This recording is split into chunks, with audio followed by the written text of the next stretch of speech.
मैं सबसे पहले सुहेलदेव भारतीय समाज पार्टी को बधाई देना चाहता हूं।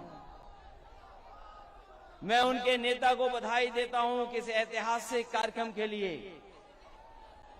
इस शानदार कार्यक्रम के लिए बहुत बहुत मुबारकबाद आपको।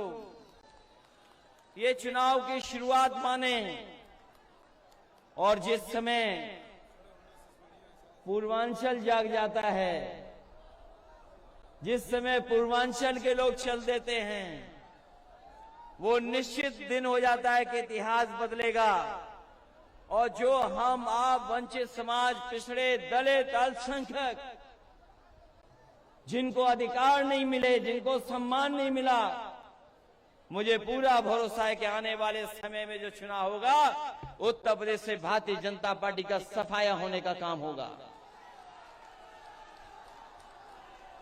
और सफाया इसलिए जरूरी है कि महाराजा सुहेलदेव राजभर और डॉक्टर राम मनोहर लोहिया को मानने वाले लोग और बाबा साहब भीमराव अंबेडकर जी के सिद्धांत पे चलने वाले लोग और तमाम महापुरुष जिन्होंने हमें आपको पीढ़ी दर पीढ़ी जगाने का काम किया है, उन सबके सिद्धांतों पे हम लोग चलने वाले लोग हैं।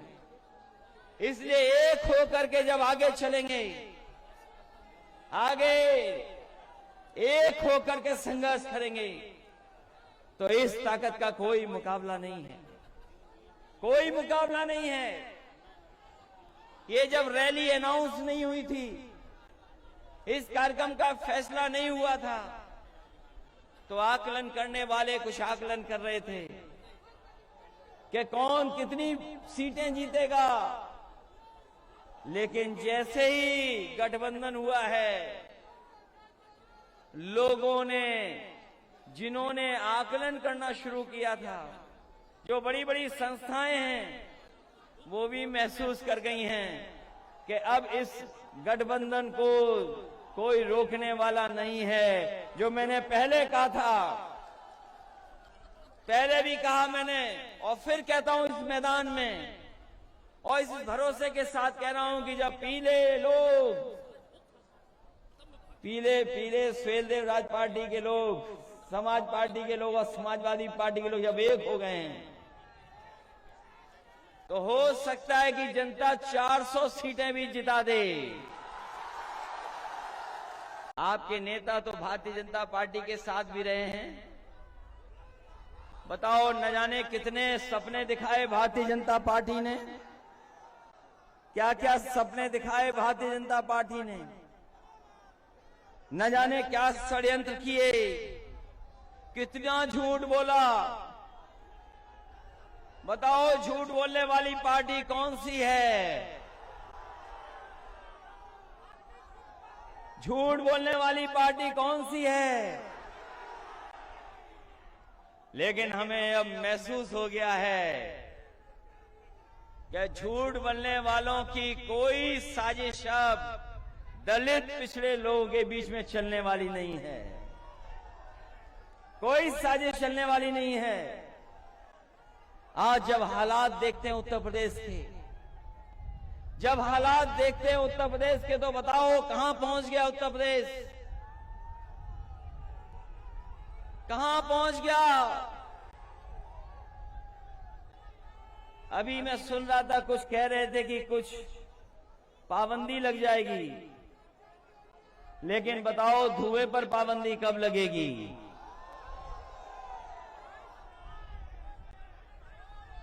किसी पे पाबंदी लगाने की बात कह रहे थे, लेकिन धुआं भी है, उस पर भी पाबंदी लगनी है। जो धुएं में रहते हैं वो बताओ क्या समझेंगे गरीबी को? क्या सपना दिखाया कि चप्पल पहनने वाला हवाई जहाज में चलेगा? यही सपना दिखाया था। और आज जब महंगाई देखोगे तो बताओ, चप्पल पहनने वाले की मोटरसाइकिल भी खड़ी हो गई है। जिन लोगों ने सपना दिखाया कि चप्पल पहनने वाले लोग हवाई जहाज में जाएंगे, आज पेट्रोल की कीमत क्या है? आज उनकी मोटरसाइकिल खड़ी हो गई। और अगर मोटरसाइकिल लेकर निकलते भी होंगे तो हो सकता है कि कुछ लोग ऐसे खड़े जो चालान के बाद चालान दे देते हैं। क्या याद नहीं है आपको, जिस समय लॉकडाउन लगा था, लॉकडाउन लगा, याद हो आपको, लोगों को अपने सहारे पे छोड़ दिया, जो जहां था वैसे ही छोड़ दिया, कोई इंतजाम नहीं किया गरीबों का, और गरीबों को छोड़ दिया कि जाओ अपने घर पहुंच जाओ। जो गरीब थे अपना सामान लेकर के, अपनी पोटली लेकर के, जो कुछ कमाया हुआ था सब कुछ लेकर के, कोई महाराष्ट्र से चल दिया, कोई गुजरात से चल दिया, कोई देश के दूसरे हिस्से से था, वो अपने गांव पहुंच गया। लेकिन इस सरकार ने कोई उनकी सुध नहीं ली, कोई मदद नहीं की सरकार की, कोई सरकारी मदद नहीं हुई। न जाने कितनों की नौकरी छूट गई। तमाम हमारे मजदूर चलते चलते जो दूर दूर से आए थे उनकी जान चली गई, कोई सरकार ने मदद नहीं की। और जब बीमारी आई, जब कोरोना जैसी बीमारी आई, जिस समय सरकार को सबसे ज्यादा मदद करनी थी, सरकार ने मदद नहीं की, आपको बेसहारा छोड़ दिया। आपके ऊपर कोई मदद का सहारा नहीं रहा। आप बहुत सारे आपके सगे संबंधी इलाज और दवाई के लिए घूमते रहे। न दवाई मिली, न अस्पताल मिला, न बिस्तर मिला, और न ऑक्सीजन मिली। तमाम हमारे लोगों के, गरीबों की जान चली गई।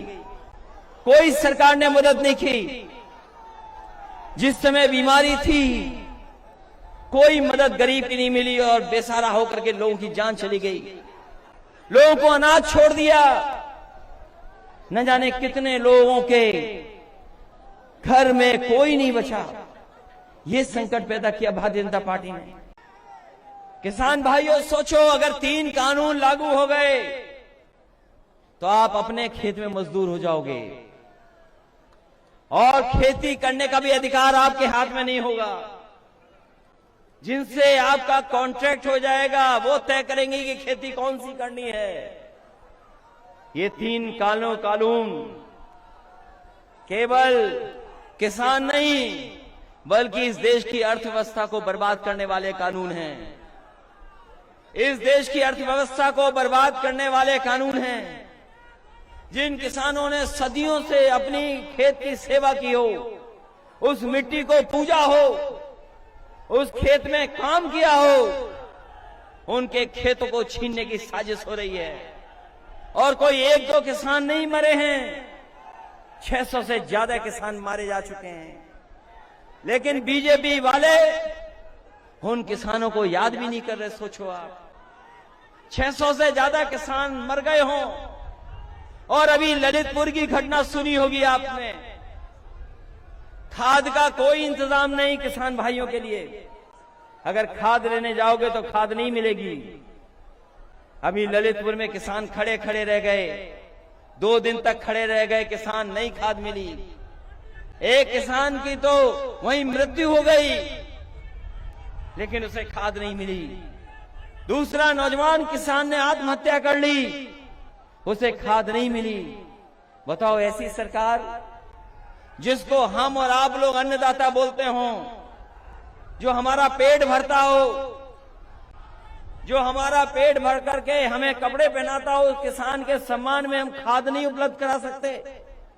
ये बड़ी बड़ी बातें करने वाली सरकार जो कहती कि हम हवाई जहाज में चप्पल पहनने वालों को बिठा देंगे, जब हमारे किसान को जरूरत है तो खाद नहीं दे पा रहे।